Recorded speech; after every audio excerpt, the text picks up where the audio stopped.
नमस्कार। Mission health के सजीव फोनिंग कार्यक्रम में स्वागत करते हैं हम आप सबका। दर्शकों, स्वस्थ और शिक्षित बालिका भविष्य में न सिर्फ परिवार के बल्कि राष्ट्र के निर्माण में एक महत्वपूर्ण भूमिका निभाती है। इसलिए बेहद जरूरी है कि लड़कियों की शिक्षा, उनके पोषण, उनके स्वास्थ्य के बारे में जानकारी होना। और बहुत अच्छी बात है कि आज लोग जागरूक हो रहे हैं, लड़कियां हर क्षेत्र में आगे बढ़ रही हैं, लेकिन अभी भी कहीं कुछ कमी जरूर है। और आज 24 जनवरी का दिन हम मनाते हैं राष्ट्रीय बालिका दिवस के रूप में। तो यही है हमारे कार्यक्रम का आज का विषय। हमारा आज का विषय है राष्ट्रीय बालिका दिवस। और इस विषय पर जानकारी देने के लिए हमारे साथ हैं GM NHM family planning doctor Alpana Sharma ji. Doctor साहब, बहुत बहुत स्वागत करते हैं आपका कार्यक्रम में।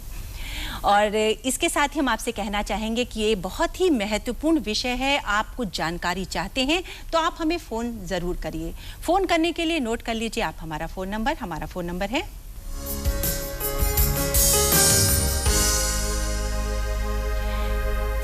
0522-220-5756, 0522-2288698, 0522-4015988। और आपसे अनुरोध करेंगे कि जब भी आप हमें फ़ोन करें अपने टीवी सेट का वॉल्यूम कम रखें। और डॉक्टर साहब, आप जैसे देख रही हैं कि आज हमारे साथ हमारे आमंत्रित दर्शक भी हैं, तो आप सबका भी कार्यक्रम में बहुत बहुत स्वागत है। और आप डॉक्टर साहब से अगर कुछ पूछना चाहते हैं तो ज़रूर पूछिएगा। डॉक्टर साहब, सबसे पहले हम आपसे जानना चाहेंगे कि आज हम राष्ट्रीय बालिका दिवस मना रहे हैं, इसके पीछे क्या उद्देश्य है? ये जो हमारे समाज में महिलाओं या लड़कियों के प्रति जो भेदभाव होता है उसको समाप्त करने के लिए, लड़कियां जन्म के बाद और बड़े होने तक जिन बुराइयों का सामना करती हैं उसको ख़त्म करने के लिए हम लोग बालिका दिवस मनाते हैं और समाज में अवेयरनेस फैलाते हैं, जागरूकता लाने के लिए कि लड़कियां भी अपने समाज का अंग हैं, वो अपनी जिम्मेदारी समझे और परिवार भी समझे कि लड़के लड़की दोनों बराबर हैं।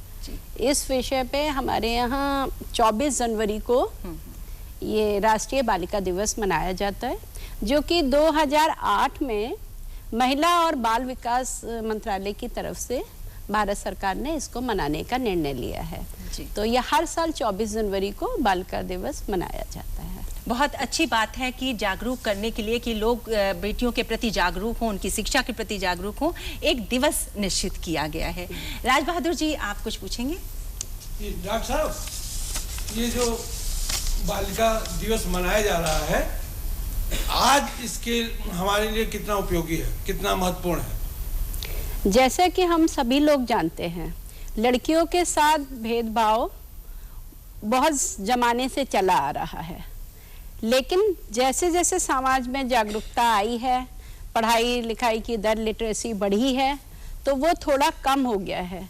लेकिन जैसे जैसे टेक्नोलॉजी इम्प्रूव करती जाती है, टेक्नोलॉजी के आने से ये जो हमारे यहाँ लिंग चेन जो है, जो गर्भ धारण करने के बाद, डिलीवरी के पहले ही जो हम लोग, ये जो टेक्नोलॉजी तो आई थी अच्छे के लिए कि कोई विषमता है या कोई भी परेशानी है उसके लिए आई थी, लेकिन उसका दुरुपयोग उसमें डॉक्टर्स के द्वारा ये किया जाता है, जो कि टेक्नोलॉजी आने के बाद ये जो हमारे शिशु या उसमें मृत्यु दर में या उसमें जो इम्प्रूवमेंट आने की बजाय लिंग अनुपात में कमी आती जा रही है।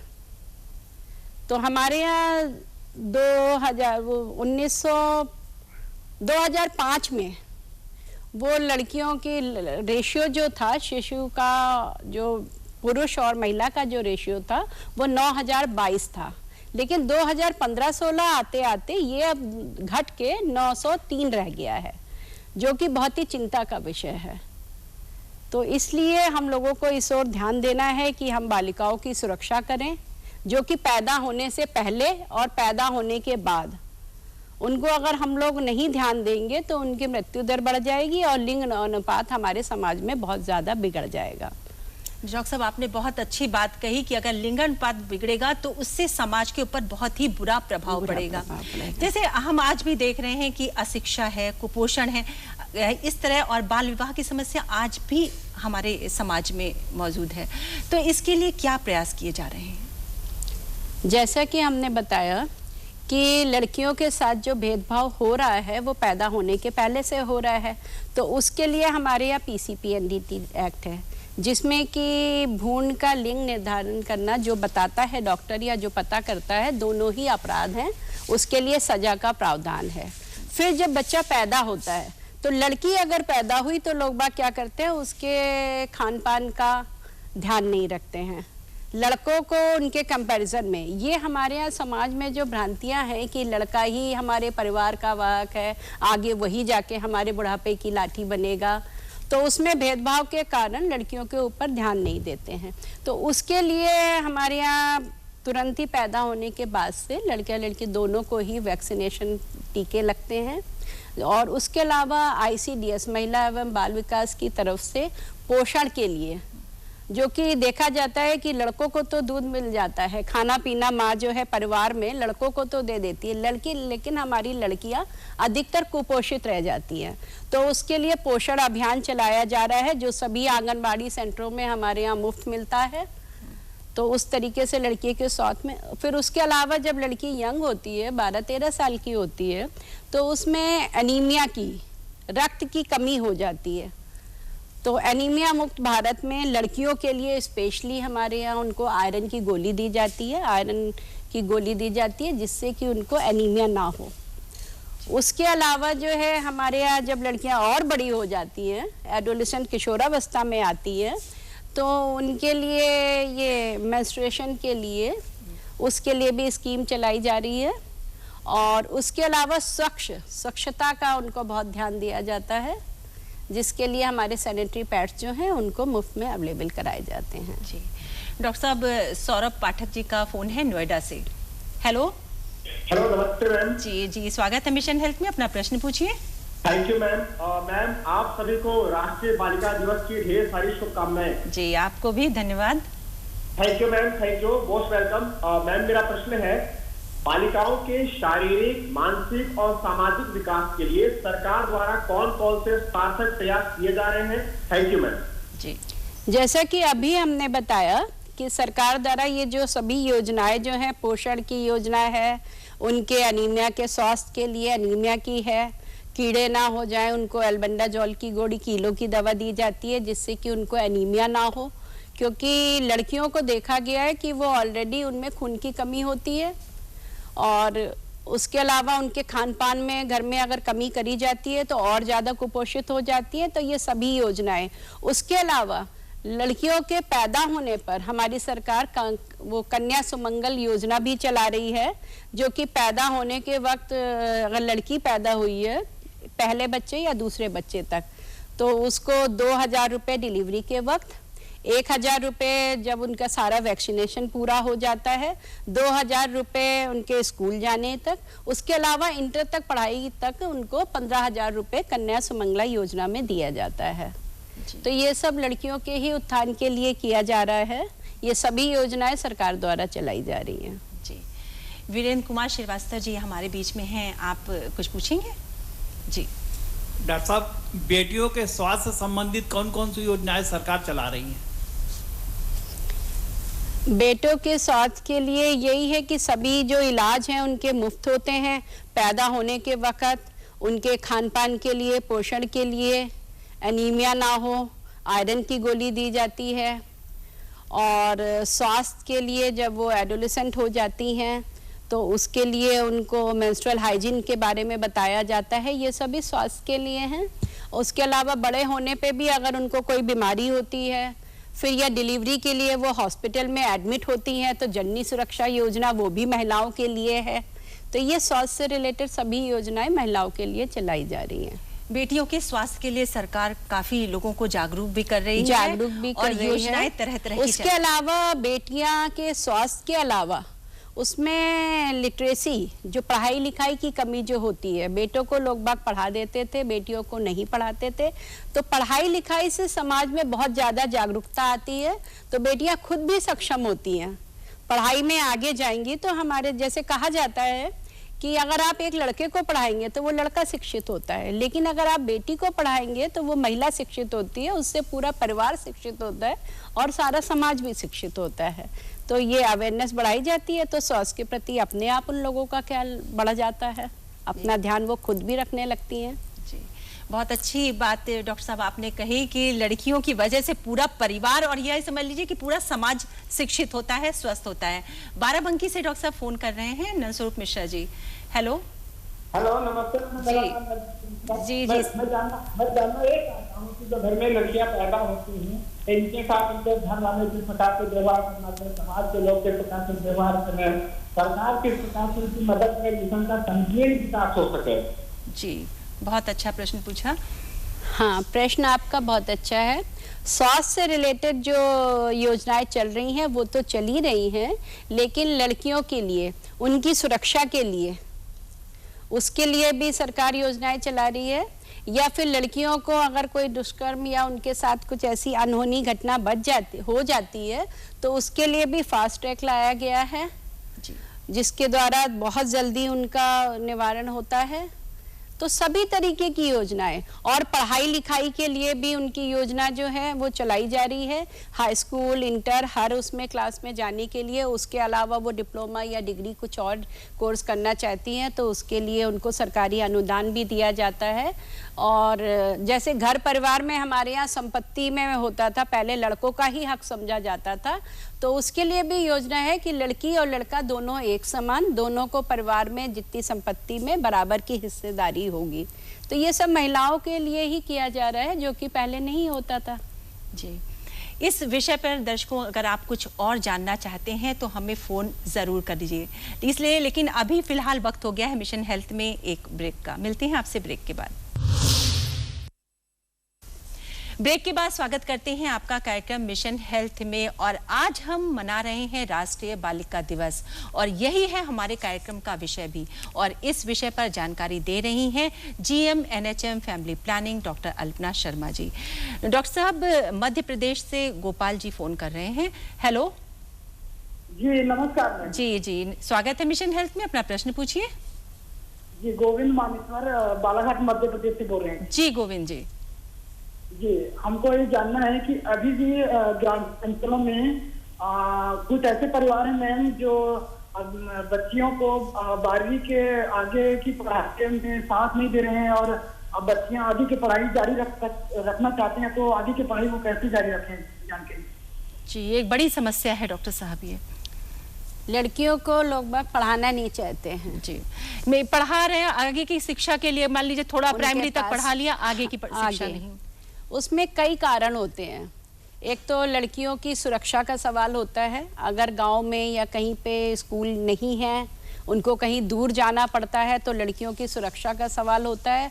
तो लोग बाग सोचते हैं कि अरे क्या पढ़ाना, इसकी सुरक्षा का, कैसे जाएगी, कैसे आएगी, उनको समाज में भय बना रहता है।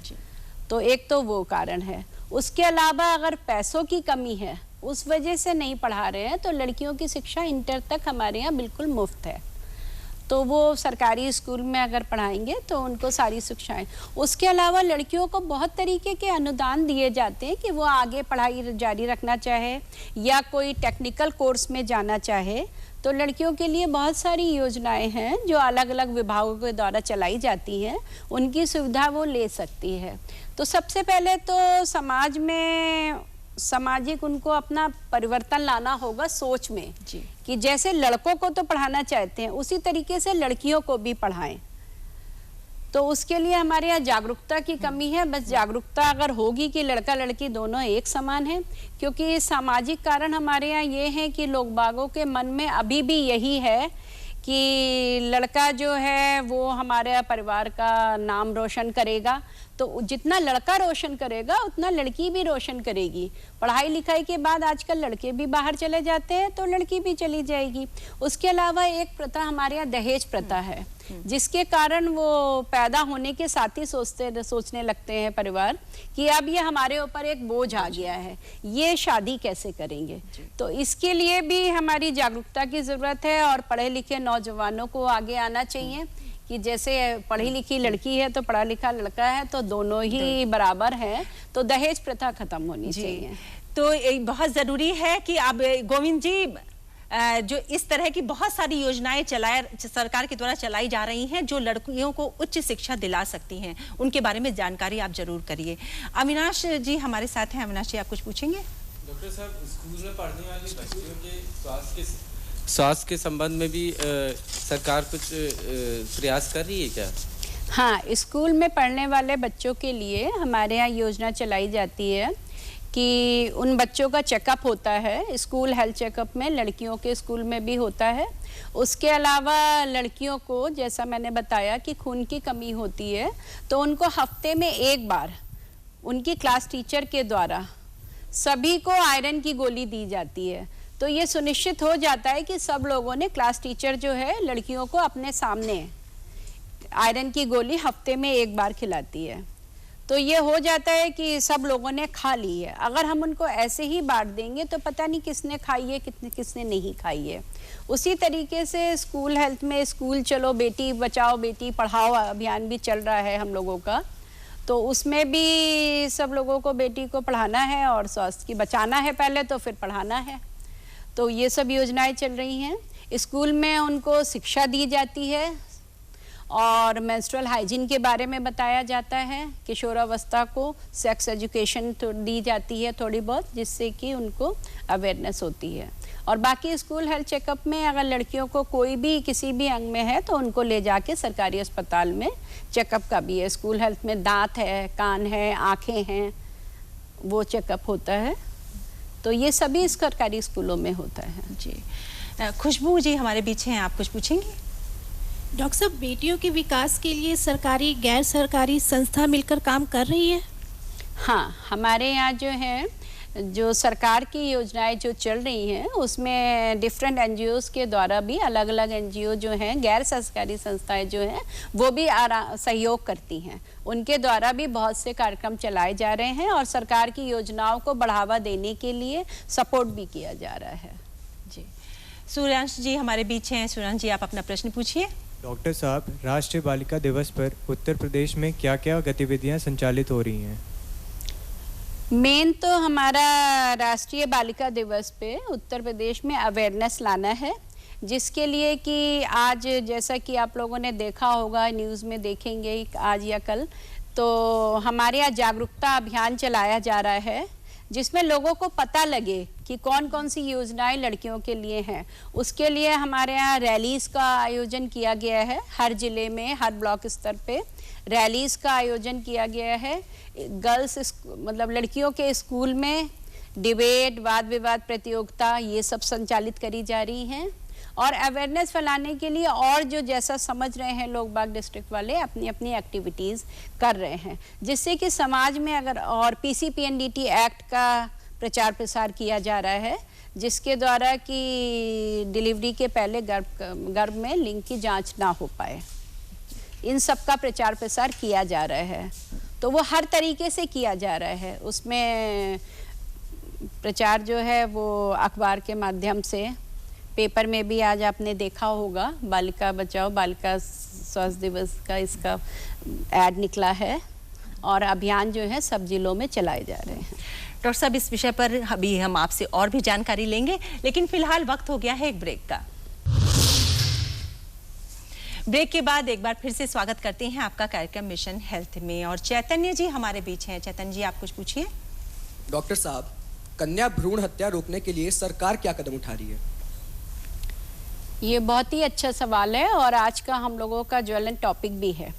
कन्या भ्रूण हत्या के लिए PCPNDT एक्ट हमारे यहाँ चल रहा है, जिससे कि वो जो भी लड़का या लड़की अगर बताता है, सेक्स डिटर्मिनेशन जो हमारी क्लिनिक्स चल रही हैं उनके लिए प्रावधान है। अगर वो उसमें पकड़े जाते हैं तो जो जांच करवाने के लिए गया है या जो सेंटर्स हैं हमारे, जो ये जहाँ पे ये जांच होती है, वैसे तो ये पूर्णतः बैन है, बिल्कुल प्रतिबंधित है, लेकिन चोरी छुपे कुछ सेंटर्स पे होती है। तो जैसे ही खबर लगती है तो हमारी टीम उस पर छापा मारती है और उसके बाद उसको सजा का भी प्रावधान है, करवाने वाले और करने वाले। उसके अलावा एक योजना हमारी चल रही है, मुखबिर योजना।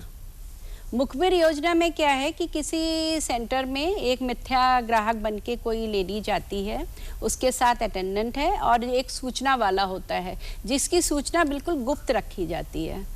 तो उसमें जो ये सूचना दे रहा है और जो मुखबिर ग्राहक बनके जाता है, उन सब के लिए कुछ पैसों का प्रावधान है। उनको अगर वो जांच करते हैं और वो सही साबित होती है तो उन लोगों को मुखबिर योजना में उन लोग को पेमेंट किया जाता है।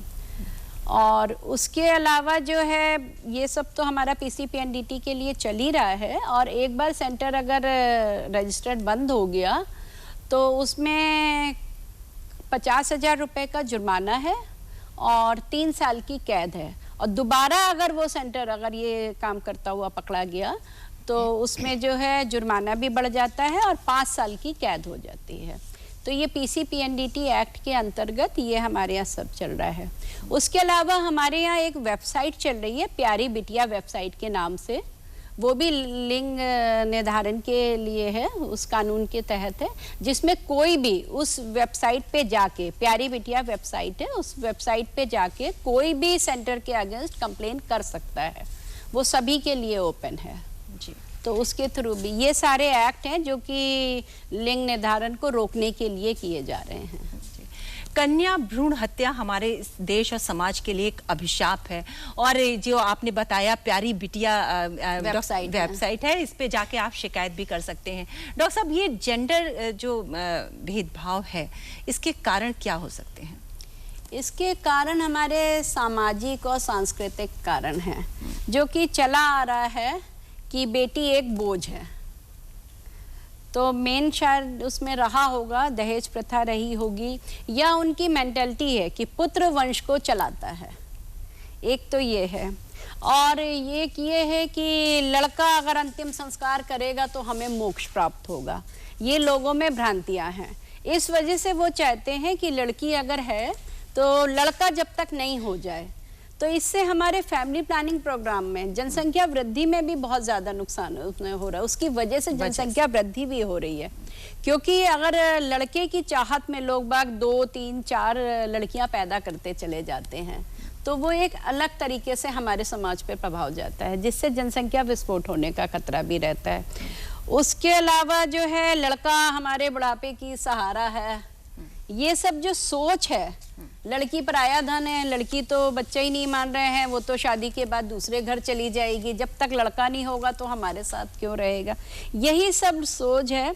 उसके अलावा लड़कियों के साथ एक सुरक्षा जुड़ी रहती है।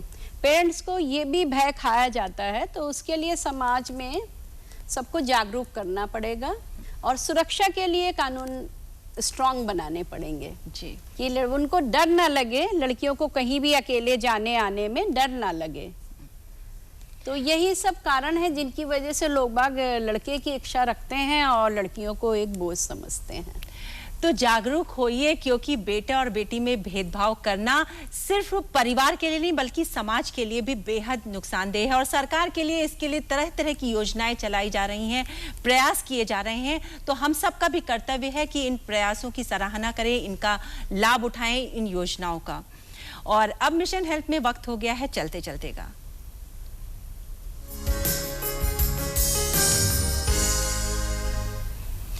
चलते चलते में दर्शकों, हम आपसे एक प्रश्न पूछते हैं। उस प्रश्न का सही उत्तर भेजने वाले दर्शकों में से किसी एक दर्शक के पत्र का चयन हम लकी ड्रॉ के द्वारा करेंगे और फिर आमंत्रित करेंगे उन्हें अपने यहाँ स्टूडियो में। तो नोट कर लीजिए हमारा आज का प्रश्न। हमारा प्रश्न है, राष्ट्रीय बालिका दिवस कब मनाया जाता है?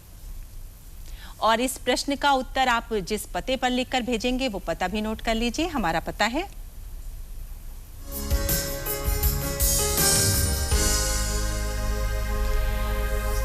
प्रस्तुतकर्ता मिशन हेल्थ, कमरा नंबर 205, दूरदर्शन केंद्र 24 अशोक मार्ग, लखनऊ 226001। और हमारा ईमेल आईडी है missionhealth.ddupLQ@gmail.com। आपके उत्तरों का रहेगा हमें इंतजार। और डॉक्टर साहब आप आई और इतनी महत्वपूर्ण विषय पर बहुत ही अच्छी जानकारी हमारे दर्शकों को दी, इसके लिए आपका बहुत बहुत धन्यवाद। और आप सबका भी बहुत बहुत धन्यवाद कि आप अपना कीमती समय निकाल कर आए और कार्यक्रम में अपना प्रश्न पूछा। नमस्कार।